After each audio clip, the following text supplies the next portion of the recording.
Se arrependimento matasse. Essa é a série que a gente começou na semana passada e que a gente encerra hoje. Uma série bastante curta, uma minissérie, para conversar sobre esse tema tão significativo. Essa é uma expressão que a gente usa bastante, não é? Se arrependimento matasse. Expressão que a gente usa quando a gente chega à conclusão de que a gente acabou fazendo besteira, de que a gente acabou dando com os burros na água, de que a gente bateu a cabeça na parede e não deveria ter feito isso. Semana passada eu comecei essa mensagem mostrando algumas estatísticas de pessoas que se arrependeram ao longo da vida. Deixa eu mostrar algumas outras que eu guardei para hoje. Segundo o estudo realizado por uma empresa britânica, 50% das pessoas se arrependem de terem tatuado o próprio corpo. A gente não está levando em consideração aqui o que você ou eu pensamos a respeito de tatuagens, isso não é o caso, mas apenas uma revelação importante, significativa. Cerca de 50% das pessoas que fazem uma tatuagem, depois de algum tempo, depois de alguns meses, de alguns anos, elas acabam se arrependendo. Talvez pelo fato de que a tatuagem seja como uma roupa que a gente usa, que diz respeito a uma moda. E tatuar-se, às vezes, significa dar o passo de viver com a mesma roupa o tempo todo. Uma segunda estatística, segundo a revista Exame, de agosto de 2017, 54% dos brasileiros mudaria seu voto para presidente. E, mais uma vez, a gente não está levando em consideração aqui para quem essas pessoas votaram, a gente nem sabe. Mas 54% das pessoas que foram às urnas nas últimas eleições se arrependeram profundamente do nome citado. E nós estamos entrando num ano eleitoral. E é muito importante que a gente julgue, pondere e considere a respeito daquilo que a gente deve fazer, dos passos que a gente deve tomar, das decisões e opções que a gente precisa fazer. Uma outra estatística interessante, segundo o Instituto Brasileiro de Educadores, 42% das mulheres se arrependem de não se dedicarem aos filhos por causa do trabalho. E a gente sabe muito bem quanto as mulheres têm sido sufocadas pela nossa cultura, que exige delas o mesmo nível de efetividade, de sucesso que a cultura também tem exigido dos homens. E ao entrarem nesse círculo vicioso, muitas dessas mulheres acabam se arrependendo. 42%, se eu pudesse ter ficado um pouquinho mais com os meus filhos, ter cuidado um pouco mais da vida deles, ter investido um pouco mais no emocional deles. Segundo o site Hype Science, 54% dos internautas que usam smartphones se arrependem de postagens sobre a vida pessoal. Acho que todo mundo já se arrependeu de alguma coisa nas redes sociais, né? Essa estatística diz que 54%, principalmente daqueles que têm o smartphone na mão. Por quê? Porque com o smartphone na mão a gente responde em qualquer lugar. A gente responde enquanto a gente caminha na praça, enquanto a gente sai de uma reunião e entra na outra, e a gente toma decisões impulsivas, muitas vezes impensadas. 54% dizem terem se arrependido de alguma postagem pessoal. Segundo a empresa Hobbycraft, 73% dos pais de filhos entre 3 e 16 anos se arrependem de terem dado games e gadgets a eles. E por quê? Porque essas pessoas que dizem terem se arrependido começaram a perceber que os filhos estavam viciados em smartphones, em tablets, em jogos, em videogames, e sem ter nenhum tipo de controle sobre os filhos, eles acabaram se arrependendo. Segundo a Previ, que é a Previdência dos funcionários do Banco do Brasil, 64% dos brasileiros já se arrependeram de comprar algo que não precisavam. Entrar num shopping, olhar uma promoção e dizer, nossa, é isso que eu preciso. olhar na internet e perceber uma viagem, então fazer a compra e depois voltar para casa com aquela sensação de o que é que eu fiz, onde é que eu estava com a cabeça, que passo foi esse? E por último, segundo o doutor Miroslav Djordjevic, inúmeras pessoas se arrependem todos os anos de terem mudado de sexo. Esse doutor Miroslav Djordjevic é um dos especialistas nessa cirurgia de mudança de sexo, e ele começou a perceber um grande descontentamento em quem dava esse passo. Era tão grande o descontentamento que ele percebia nos pacientes que eram operados por ele, que ele começou a se mobilizar para fazer um levantamento estatístico. E imediatamente ele recebeu uma reprimenda, uma repressão por parte do pessoal da ideologia de gênero, porque eles não queriam esse tipo de movimento, porque era uma pesquisa preconceituosa. Por isso ele não tem números, por isso ele não tem uma pesquisa, mas olhando para os seus pacientes, ele deixa muito claro, eles se arrependem. A pressão psicológica é muito grande, e eles não conseguem lidar com isso com o passar do tempo. Foi exatamente por tantos arrependimentos que a gente tem na vida que, na semana passada, a gente conversou sobre o princípio da prevenção. Se existem coisas das quais a gente vai se arrepender mais tarde, é muito importante que a gente se previna. É importante que a gente estabeleça alguns parâmetros, que a gente se antecipe, refletindo, pensando, para que a gente não quebre a cabeça no futuro. Se você quer conhecer alguns desses conselhos, você pode visitar o nosso site e ouvir a mensagem que a gente apresentou aqui na semana passada. Hoje, a gente vai conversar sobre um outro princípio igualmente importante, que é o princípio da reparação. Porque, muito embora existam princípios que nos ajudem a não cair naquilo que pode nos gerar arrependimento, vez ou outra a gente cai, vez ou outra a gente faz bobagem, vez ou outra a gente dá um passo e a gente se arrepende, a gente solta uma palavra e depois diz assim, eu não deveria ter dito isso. A grande questão é o que é que a gente faz quando a gente acabou de fazer aquilo que a gente não deveria. Hoje nós seremos convidados a lidar com duas realidades extremamente indesejáveis. A primeira delas é a consciência da nossa culpa. Como é difícil a gente tomar consciência de que alguns dos problemas que a gente não gostaria de ter, nós estamos tendo por nossa culpa, por nossa responsabilidade, pela nossa omissão, pelas nossas palavras. Não é fácil a gente chegar à conclusão de que o divórcio aconteceu em grande parte pela nossa inabilidade em lidarmos com algumas coisas.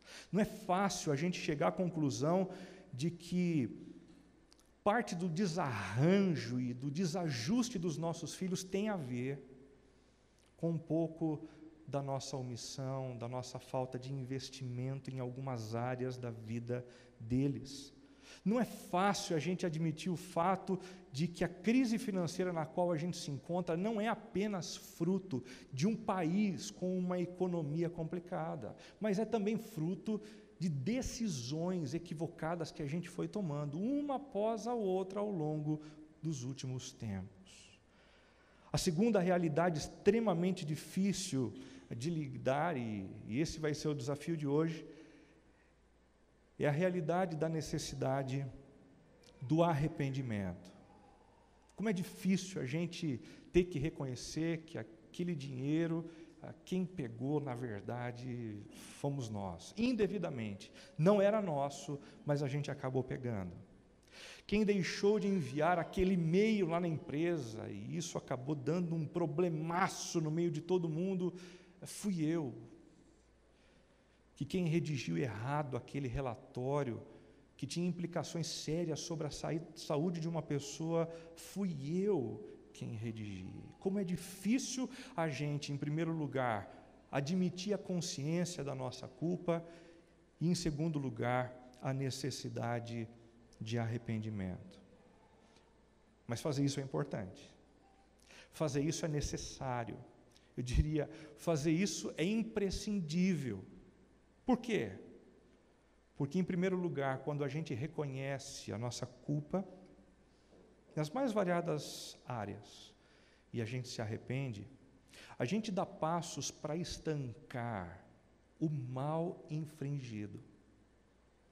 Quando alguém chega para a gente e diz assim, olha, foi por sua causa eu comecei a sofrer, foram as tuas palavras que roubaram o meu sono, foi a tua postura que detonou comigo. Quando a gente reconhece a nossa culpa e a gente se arrepende, a gente dá passos para estancar o sofrimento de pessoas que foram lesadas por nós. A gente dá passos para estancar o sofrimento da esposa, do marido, dos filhos, do colega de trabalho, de um amigo, de um sócio. É importante a gente aprender a lidar com a culpa, é importante a gente aprender a lidar com o arrependimento. Em segundo lugar, dessa forma nós viabilizamos a nossa transformação. Presta atenção numa coisa bastante simples. Ninguém muda sem arrependimento. Ninguém. O primeiro passo, o primeiro degrau, a primeira rota na direção de uma transformação efetiva de vida acontece quando pessoas entram em contato com as suas mazelas mais profundas. E enquanto eu e você não mergulharmos na nossa culpa e nas nossas responsabilidades, nós continuaremos sendo os mesmos pais, os mesmos amigos, os mesmos companheiros de trabalho, os mesmos patrões, os mesmos empregados, errando sempre nos mesmos lugares. É também importante lidarmos com a culpa e com o arrependimento, porque é exatamente o lidar com essas realidades que gera cura e libertação para a gente. Cura e libertação. Como a gente vive oprimido e em conflito quando a gente fica negando a culpa e o arrependimento. A gente perpetua os problemas conjugais, a gente perpetua os problemas com os amigos, a gente perpetua os problemas na empresa, porque eles nunca são resolvidos, eles nunca são tratados, eles nunca são passados a limpo. O efeito desses problemas parece ser um efeito que não tem fim. Lidar com culpa e com arrependimento é fundamental se a gente quer ter saúde integral na nossa vida. Assim a gente estanca o mal infringido, a gente viabiliza a transformação e a gente acaba encontrando cura e libertação. Mas a grande pergunta que surge num momento como esse é: se lidar com a culpa e com o arrependimento é algo tão bom e importante, por que a gente resiste tanto? Por que a gente se nega a mergulhar naquilo que de fato era a responsabilidade da gente? E a gente se nega a admitir que o que as pessoas estão dizendo sobre a gente é de fato a verdade última e final. Em primeiro lugar, por causa da idolatria da razão. Você já percebeu como as pessoas idolatram a razão que elas possuem? A razão hoje em dia parece ser um dos bens mais caros, mais preciosos. E quando alguém é confrontado na sua razão, imediatamente o desejo é o de subir a serra, para tentar se defender, para dizer, não foi bem assim, você não tem a visão total das coisas. A gente odeia quando a gente é provocado na nossa razão. Em segundo lugar, por causa da idolatria da autoestima. Em nome de preservar a autoestima da gente, olha que perigo, a gente vai se esquivando de culpa. Eu sei, existem algumas culpas que são culpas mentirosas, que são culpas que a gente acumula sobre a vida e a gente não deveria acumular porque elas não são reais, elas não são verdadeiras. Mas existem culpas das quais a gente não deve se livrar rapidamente, não. Existem culpas das quais a gente deve encará-las de frente, olhando nos olhos delas, a fim de que a gente cresça como ser humano, a fim de que a gente evolua. E em terceiro lugar, lidar com a culpa e com o arrependimento é tão bom, mas a gente resiste, é por causa da idolatria da nossa imagem. A gente não quer passar uma imagem pior do que a imagem que a gente gostaria para os nossos amigos, para os nossos companheiros de trabalho. A gente fica profundamente irritado. Você já se sentiu assim? Irritado quando vem à tona o fato de que você fez o que não deveria ter feito. Isso faz com que você se sinta pior como profissional. Isso faz com que você se sinta pior como pai, como filho.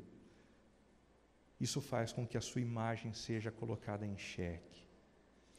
Hoje a gente vai estudar a vida de uma pessoa que passou por uma situação muito complicada. Ele desobedeceu a Deus de uma maneira muito direta e consciente, mas que acabou resistindo ao lidar com a culpa da maneira correta e se arrepender da forma devida. O nome desse sujeito é Saul, um homem que talvez alguns de vocês que já têm um pouco mais de tempo de igreja já devem ter ouvido. Ele foi o primeiro rei de Israel, de um período chamado Reino Unido, quando as tribos do norte e as tribos do sul se juntaram e um reino apenas foi formado. Reis passaram a governar todo aquele grupo. O primeiro rei do período do Reino Unido de Israel foi esse homem chamado Saul, um sujeito que a Bíblia diz que era muito bonito. Eu não acredito nisso, nunca vi homem bonito na minha frente, mas a Bíblia diz que era um sujeito assim encantador, mas encantador por fora, porque por dentro, no seu caráter, haviam muitas rachaduras, haviam muitos problemas, coisas que nenhum dos seus familiares gostaria de revelar sobre ele. Ele era também um homem desobediente ao Senhor. Quando ele tinha consciência de que Deus não queria alguma coisa dele, ele dava um jeito. E ele fazia exatamente o que ele queria. Mas ele não obedecia a Deus em nada? Sim, ele obedecia. Ele obedecia a Deus naquilo que ele concordava. Conhece gente assim? Gente que obedece a Deus apenas naquilo que concorda. Deixa eu dizer uma coisa para você. Se você é alguém que só consegue obedecer a Deus quando você concorda com Ele, na verdade você não está obedecendo a Deus. Na verdade, você e eu podemos estar numa situação como essa obedecendo apenas e tão somente a nós mesmos. Obediência é algo que emerge exatamente naquele momento em que a gente pensa diferente. Mas a gente se submete por reconhecer a autoridade do outro, o poder do outro e a ascendência do outro sobre a nossa vida. Ele era um rei profundamente desobediente ao Senhor, que foi confrontado pelo profeta que foi levantado por Deus para ungí-lo como rei. O nome desse profeta era Samuel. E como é importante na Bíblia a presença desses profetas que em momentos cruciais aparecem na vida das pessoas para dizer assim: viu, você errou, viu, você pisou na bola, viu, você não deveria ter dito isso. Os profetas são aqueles homens que dizem o que as pessoas não querem ouvir. E são exatamente esses homens chamados de profetas que eram fundamentais para o estímulo daqueles que eram servos de Deus na direção de lidarem com a sua culpa e com a necessidade de se arrependerem. Talvez um dos problemas que nos leve hoje a ter muita dificuldade de lidarmos com culpa e com arrependimento seja o fato de que a gente não tem mais profetas assim. Um psicólogo às vezes se sente um pouco constrangido. Como é que eu vou dizer para o meu paciente que ele errou? Como é que eu vou dizer que ele não deveria ter dito isso? Como é que eu vou dizer para um companheiro de trabalho, para um chefe, para alguém que está acima de mim: viu, você errou, você não deveria ter feito o que fez? Mas esse tipo de postura com amor e com bondade, com doçura, visando a edificação, é extremamente importante. O uso da sabedoria para levar pessoas ao reconhecimento dos seus erros é fundamental para que elas cresçam, para que elas sejam transformadas. Ele foi confrontado por Samuel, mas não se arrependeu. Ele fez uma opção. A opção dele foi: eu vou viver sendo guiado pela minha própria cabeça, pelo meu próprio entendimento. Não vou fazer conta daquilo que Deus diz e com o qual eu não concordo. E por isso ele se tornou um ser profundamente ligado à simulação e ao remorso.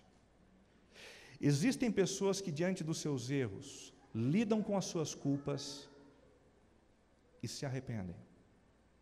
Existem outros que fazem a opção pela simulação e pelo remorso. Esse é o caso de Saul. É isso que a gente vai perceber no capítulo 15 de 1 Samuel, versículos de 1 a 30. Essa talvez seja uma das histórias mais complicadas de se ler, de se entender e de se aceitar, devido à complexidade de algumas coisas que a gente vai ver. Por isso, eu queria pedir para você muita atenção naquilo que a gente vai ler agora.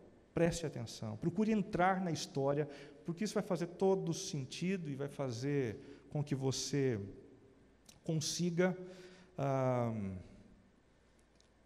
entender as proposições que vão vir adiante. Por favor, tem um carro da placa FOA 2100 que precisa ser retirado ali fora, tá bom? Sem constrangimento, pode dar um pulinho ali e depois retornar, tá bom? 1 Samuel, vamos lá. Samuel disse a Saul: Samuel, o profeta, procurou o rei, que era bonito por fora e feio por dentro, e disse: eu sou aquele a quem o Senhor enviou para ungí-lo como rei de Israel, o povo dele. Por isso escute agora a mensagem do Senhor. Assim diz o Senhor dos exércitos, Saul: castigarei os amalequitas pelo que fizeram a Israel, atacando-os quando saíram do Egito. Agora vão, ataquem os amalequitas e consagrem ao Senhor para destruição tudo o que lhes pertence. Não poupem, matem os homens, mulheres, crianças, recém-nascidos, bois, ovelhas, camelos e jumentos. Assim diz o Senhor, afirmou Samuel: destrua tudo. Ataque os amalequitas, acabe com todos eles, com as crianças deles, os filhos deles, as suas mulheres, até os recém-nascidos, bois, ovelhas, camelos e jumentos. Versículo 7. E Saul atacou os amalequitas por todo o caminho, desde Avilá até Sur, a leste do Egito, capturou vivo Agag, rei dos amalequitas, e exterminou o seu povo. Ele fez exatamente aquilo que o Senhor queria, exceto ter acabado com todos os animais e com todos os homens, pois ele deixou vivo o rei dos amalequitas. Mas Saul e o exército pouparam Agag e o melhor das ovelhas e dos bois, os bezerros gordos e os cordeiros, pouparam tudo que era bom, mas a tudo que era desprezível e inútil destruíram por completo. Então o Senhor falou a Samuel: arrependo-me de ter constituído a Saul rei, pois ele me abandonou e não seguiu as minhas instruções. A palavra do Senhor é muito clara: arrependo-me de ter constituído Saul como rei. Ele me abandonou e não seguiu as minhas instruções. Versículo 12. De madrugada Samuel foi ao encontro de Saul, o grande rei, Mas lhe disseram: Saul foi para o Carmelo, onde ergueu um monumento em sua própria honra, e depois foi para o Gilgal. Esse é um versículo que faz muito sentido, né? Porque ele era um sujeito que, embora tivesse sido levantado por Deus, ele vivia para si mesmo, para as suas vontades, para obedecer aos seus desejos, para fazer aquilo que ele achava correto. Então, nada mais justo e honesto do que esse homem partir para uma região chamada Carmelo para erigir um monumento em sua própria honra. Um movimento para a sua própria glória. Quando Samuel o encontrou, Saul disse: O Senhor o abençoe. Segui as instruções do Senhor.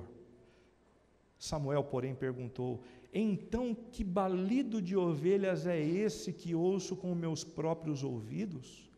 Que mugido de bois é esse que estou ouvindo?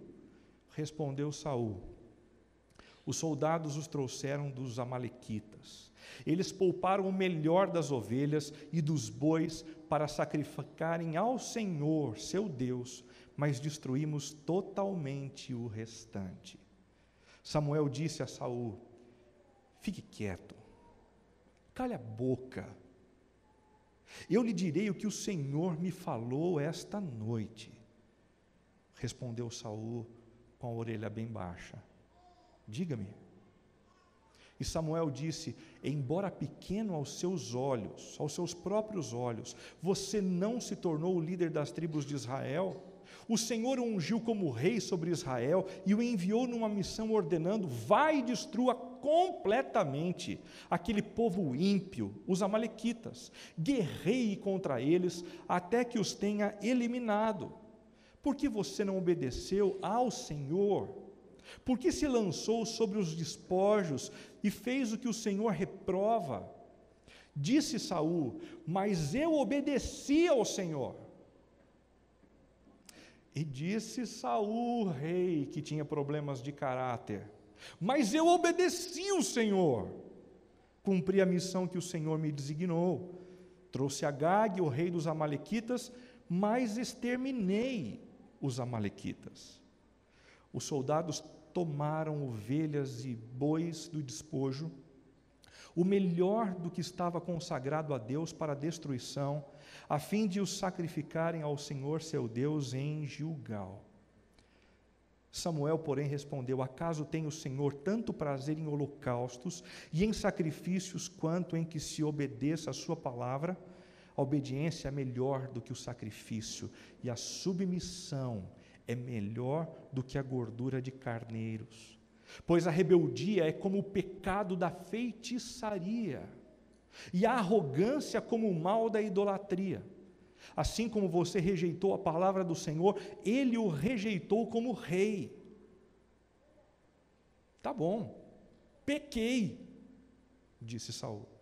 Violei a ordem do Senhor e as instruções que você me deu. É que eu tive medo dos soldados e lhes atendi. Agora eu imploro: perdoe o meu pecado e volte comigo, para que eu adore o Senhor. Samuel, contudo, lhe disse: Não voltarei com você. Você rejeitou a palavra do Senhor e o Senhor o rejeitou como rei de Israel. Quando Samuel se virou para sair, Saul agarrou a barra do manto dele e o manto se rasgou. E o profeta Samuel, usando essa imagem poética, lhe disse: O Senhor rasgou de você hoje o reino de Israel e o entregou a alguém que é melhor que você. Aquele que é a glória de Israel não mente nem se arrepende, pois não é homem para se arrepender. Saul repetiu: Pequei, já disse. Agora honre-me perante as autoridades do meu povo e perante Israel. Volte comigo para que eu possa adorar o Senhor, o seu Deus. Falei para você que era uma história difícil de engolir, cheia de complicações, né? E é inevitável que a primeira pergunta que a gente faça depois da leitura de um texto é a seguinte: Quem é Deus para mandar executar os amalequitas? Como assim Deus, cheio de amor, cheio de bondade, procurando um profeta para dizer assim, vai e diz para o rei para matar todo mundo daquele povo? Até as crianças, até os recém-nascidos, até os animais. Que culpa eles têm? Quem é Deus para mandar executar os amalequitas? A primeira resposta é: Ele é Deus. Quem é Deus para fazer isso? Ele é Deus. Ele é Deus, o doador da vida. E somente o doador da vida, segundo as Escrituras, é que tem a autoridade de retirá-la. Quem dá é o que retira. Em segundo lugar, é o Senhor do universo, aquele que mantém todas as coisas funcionando, aquele que contém o caos, apesar da gente contribuir o tempo todo para que esse caos se estabeleça em todos os lugares, em todas as esferas. Ele é o Senhor, e o Senhor, que é doador da vida e dono do universo, é aquele que dá o fôlego da vida e aquele que retira. Em terceiro lugar, Ele é o justo juiz. É aquele sobre o qual não paira margem alguma de erro, de dúvida, sobre o qual ninguém pode duvidar do caráter. Depois que um juiz como o Senhor diz o que deve ser feito, ninguém consegue, em sã consciência, escrever um documento dizendo: eu gostaria de questionar a sua decisão. Porque os argumentos dele são tão coerentes, são tão justos, são tão agudos que ninguém é capaz de dizer que ele fez o que ele não deveria ter feito. Ele é o doador da vida, o Senhor do universo e o justo juiz. A gente começa por aí. E a gente avança um pouquinho mais fazendo a seguinte pergunta: mas por que Deus mandou matar os amalequitas? Por quê? Em primeiro lugar, porque Deus queria revelar aqui a seriedade de algo que a gente não julga mais ser sério, o pecado. A gente muitas vezes fica indignado com a leitura de um texto como esse, porque na verdade a gente não acha que o pecado é uma coisa séria. A gente acha que pecado é uma bobagem, que pecado é um deslize, que pecado é uma espécie de judiação. Mas para o Senhor, o pecado é a afronta maior ao shalom dele, à paz dele e ao universo que ele criou com o seu poder e com o seu amor. Nós destruímos tudo que era santo e sagrado, e ele lida com o nosso pecado, mantendo o peso da destruição que foi causada e tem sido causada pela nossa própria vida, pelas nossas decisões. O pecado é algo sério. Em segundo lugar, Deus mandou executar os amalequitas para evitar o senso de impunidade. Sabe essa história de você fazer o mal, e não acontece nada? Em alguns momentos você faz até alguma coisa pior e você diz: agora vem um raio lá de cima e nunca acontece nada. É exatamente nesse ambiente que um senso de impunidade começa a crescer. Então a gente acha que a gente pode fazer o que dá na nossa cabeça. Porque o pecado não é sério. E não existem consequências mesmo. Por que um Rio de Janeiro chega aonde chegou? Por senso de impunidade. Por julgarem que o pecado não é algo tão sério assim. Por que Brasília, e o que se faz em Brasília, é o que a gente vê em todos os jornais por aí? Porque não se considera mais a seriedade do pecado. E porque cresceu um senso de impunidade. Esses dias, ouvindo uma reportagem de uma pessoa ligada ao que está acontecendo lá no Rio de Janeiro, essa pessoa disse: não vai adiantar absolutamente nada, uma intervenção como essa que o governo está fazendo no Rio de Janeiro, se as nossas leis não forem leis mais justas, e se as nossas punições não forem um pouco mais incisivas, e isso não vai demorar 10 meses. A mudança de lei vai demorar pelo menos 3, 4, 5 anos. E por último, por que Deus mandou executar os amalequitas? Preste atenção, para viabilizar a nossa salvação. Os amalequitas eram um povo que estavam determinados a destruírem o povo de Israel. E se eles conseguissem destruir o povo de Israel, eles destruiriam exatamente o povo do qual viria o Messias para levar sobre si os nossos pecados e morrer por nós na cruz do Calvário. Quando Deus diz, matem os amalequitas, Ele não diz isso com sangue nos olhos, Ele não diz isso com raiva, Ele não diz isso com alegria, com festa, com folia,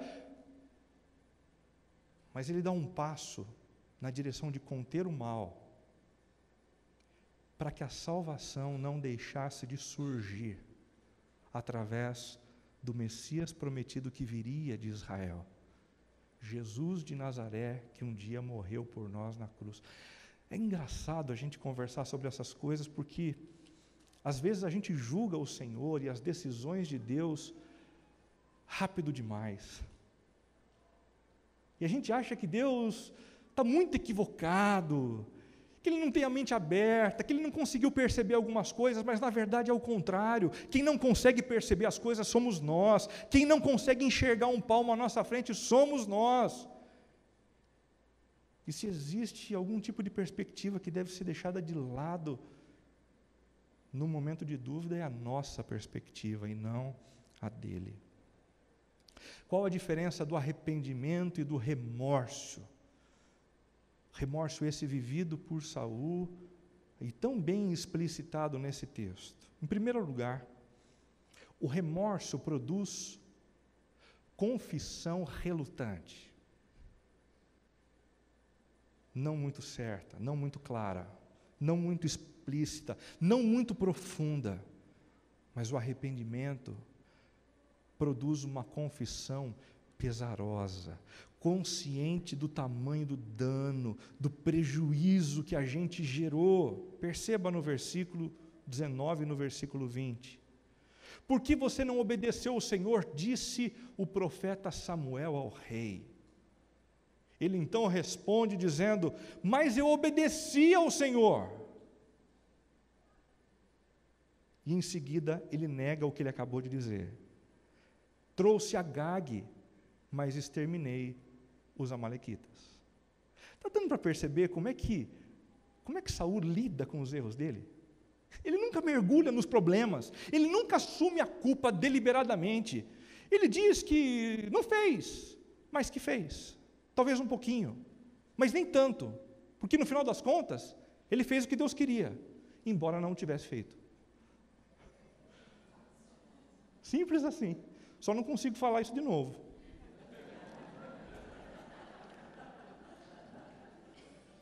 Deixa eu dar exemplos para vocês de algumas confissões relutantes.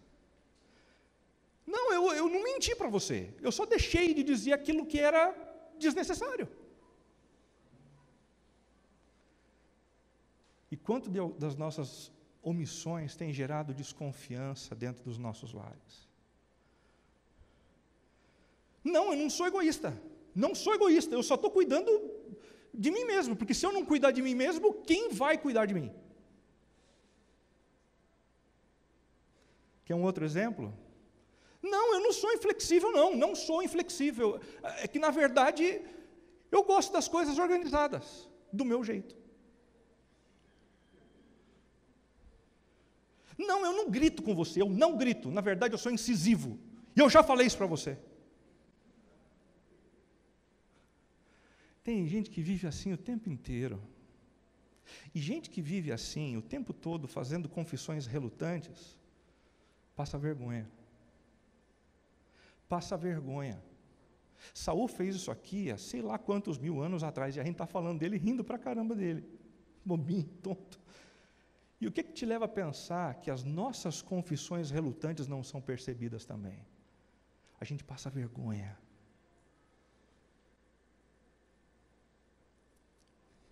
No arrependimento, as confissões, elas são mais pesarosas.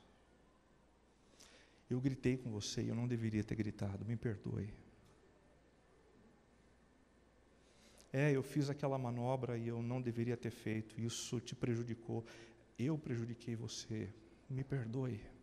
Eu peguei aquilo que eu não deveria ter pegado, mas isso te lesou, me perdoe, fui eu. Eu não deveria ter te traído, mas foi exatamente o que eu fiz. Me perdoe. O remorso produz confissão relutante, o arrependimento, confissão pesarosa. Deus está nos convidando nessa noite a encararmos os nossos erros assim, com profundidade, sem esquivas, mas com assertividade, com a verdade que a situação demanda. Em segundo lugar, como diferença entre o arrependimento e o remorso. O remorso procura justificar-se. Não, mas eu fiz por isso, eu fiz por aquilo. Você não está entendendo o contexto maior. O arrependimento, não. O arrependimento não se justifica. Ele assume a culpa. E ponto. E ponto. Dá uma olhadinha como Saul procura se justificar o tempo todo. Eu pequei, disse Saul, violei a ordem do Senhor e as instruções que você me deu. Mas é que você não estava lá comigo, você não viu como é que os soldados estavam naquele dia. Se você tivesse comigo, e se você tivesse visto assim, o olhar dos soldados para mim.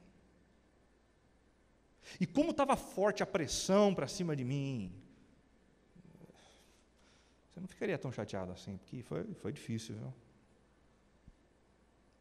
Então eu lhes atendi. Isso é a tentativa de justificar-se. Esse negócio acontece desde o pecado dos nossos primeiros pais, lembram-se?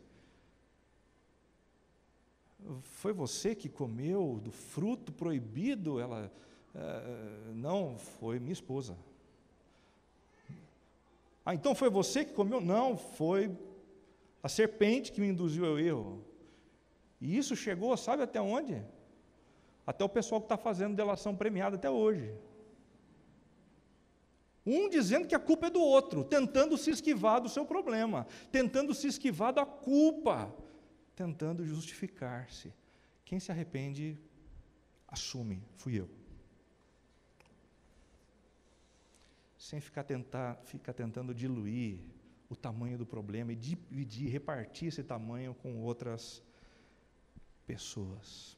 Em terceiro lugar, o remorso visa amenizar consequências. Porque todo pecado, todo problema tem consequências. Quem tem remorsos quer amenizar apenas a consequência. Mas quem se arrepende quer reparar o erro. Quer reparar o erro. Eu prometi para você o que eu não pude entregar e eu te devo um pedido de perdão.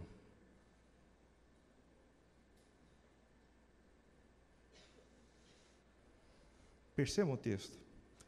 Agora eu lhe imploro, disse Saul, perdoe o meu pecado e volte comigo, para que eu adore o Senhor. Esse sujeito chamado Saul é um safado. E pior do que tudo, ele é um sujeito que é supersticioso. E ele não quer perder a companhia do profeta com ele. Porque na cabeça dele, se o profeta de Deus estiver junto com ele, vai dar tudo certo. Então ele diz, tá bom, me perdoe, me perdoa aí e tal, não deixa de ir comigo não. O peso maior não está sobre a reparação do erro, mas no medo das consequências. E isso é terrível, isso é horrível. Volte comigo, diz Saul. A gente está sendo convidado hoje a se arrepender daquilo que fizemos de errado, em qualquer esfera, em qualquer dimensão, em qualquer tamanho, para reparar o erro, para ir ao ponto, sem rodeios. Por último, o remorso tem vida curta. O remorso tem vida curta, mas o arrependimento é seguido por frutos. Perceba o que Saul diz. Saul repetiu: pequei, ponto. Para de falar, vai. Eu pequei, ponto. Não se fala mais nisso. Não vamos falar mais daquilo que eu fiz de errado com você, ok? Não vamos falar mais daquilo que eu fiz de errado diante de Deus. Eu já reconheci. Pequei, ponto. Remorso tem vida curta, mas o arrependimento não. O arrependimento é algo que propulsiona a vida numa direção diferente. Isso aqui é um exemplo bonito disso. É o que aconteceu com um homem chamado Zaqueu.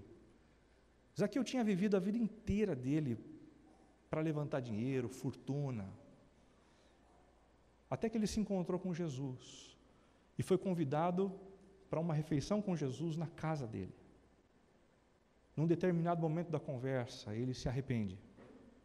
E ao se arrepender, ele diz: Jesus, eu sei que o Senhor não me pediu nada em relação a absolutamente nada.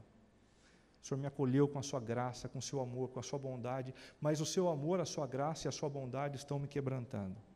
E eu quero me comprometer a restituir 4 vezes mais a todo mundo que eu lesei. E eu quero, mais do que isso, eu quero pegar parte dos bens e das propriedades e dos recursos que eu acumulei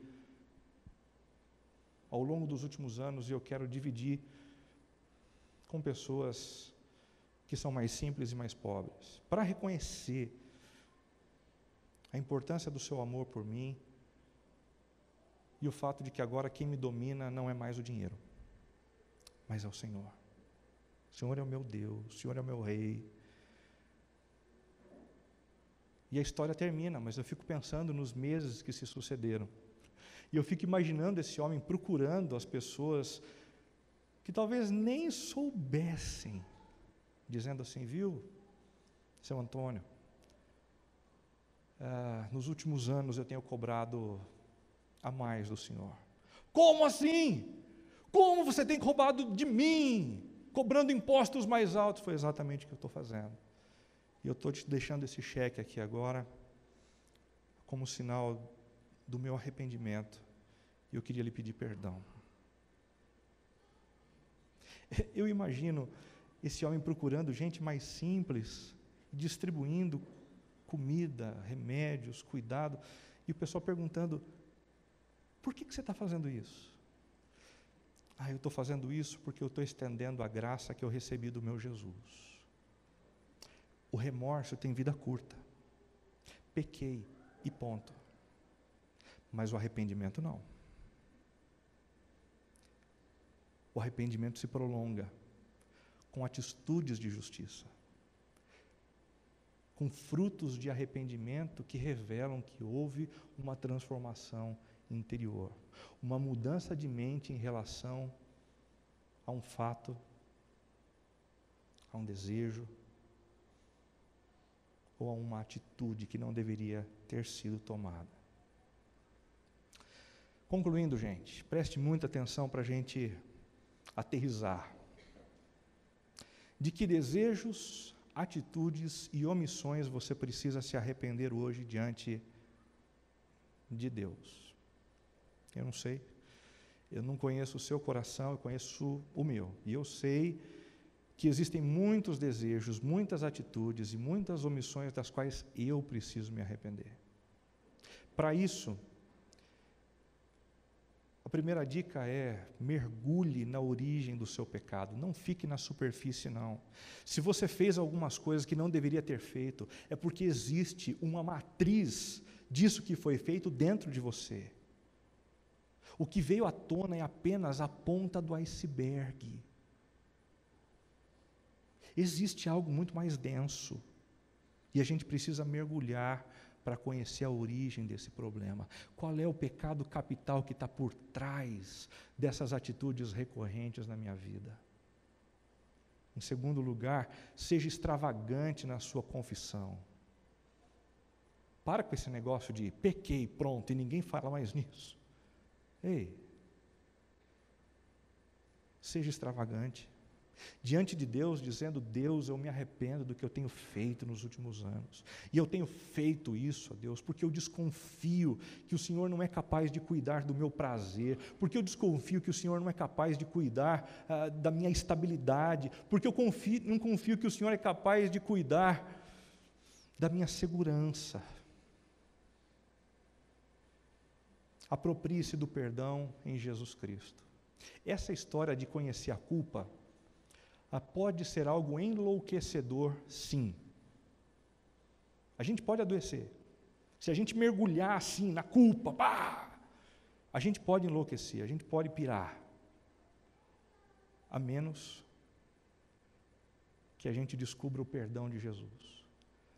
Se a gente conhecer a densidade do nosso pecado, o tamanho daquilo que Jesus fez por nós na cruz, vai ficar tão grande, tão maravilhoso, que o final dessa experiência não vai ser o suicídio, mas o final dessa experiência vai ser uma alegria imensa pelo reconhecimento de que o Deus eterno, justo, pleno em amor, em bondade, um dia decidiu pagar o que eu não podia pagar, me perdoando de todas as coisas e me lavando completamente, a ponto dos meus erros, das minhas iniquidades não estarem mais registradas em lugar nenhum na eternidade. Você imagina só o Senhor dando uma consultada no seu nome, lá no Google da eternidade, e de repente ele consulta, não tem nada não. Nenhuma pendência, nenhuma dívida. Por quê? Porque foi pago por Jesus. E por último, incentive sua mente a odiar o mal. O arrependimento é isso, metanoia, mudança de mente sobre determinadas coisas. Incentive a sua mente a não desejar mais o que você fez, a não desejar mais o que você, no seu interior, queria. Em segundo e último lugar, existem outras pessoas, grupos ou organizações que foram lesadas por você? O problema não foi só com Deus, mas tem mais gente envolvida. Um parente,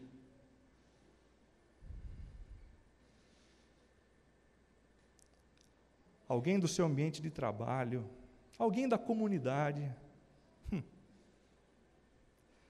Confesse o seu pecado a eles. Não basta que você converse com Deus, porque aquilo que você fez contra pessoas que estão ao seu redor. Confesse. Resista também, nesse momento, à tendência de justificar-se. Aquele negócio de, você não sabe a pressão que eu estou vivendo, você não sabe a fase difícil na qual eu estou inserido. Não, mergulhe na sua culpa, no seu pecado, arrependa-se diante de Deus e diante das pessoas a quem você lesou. Proponha-se a reparar os prejuízos. Olha, não sei como, mas eu me proponho.